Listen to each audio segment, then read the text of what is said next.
Tässä olemme illallisristeilyllä Helsingin saaristossa sunnuntaina 20. päivä elokuuta 2023. Kaunis loppukesän sää suosi meitä koko 2,5 tuntia kestäneen risteilyn ajan. Siellä jäänmurtajat odottavat talvea.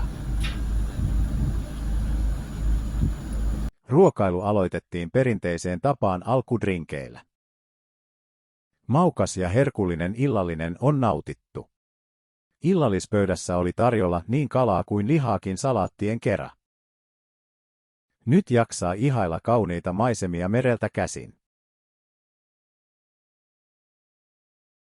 Kokemusta rikkaampina ja tyytyväisin mielin palaamme satamaan. Nyt saavumme satamaan, ohitamme Katajanokan terminaaliravintolan.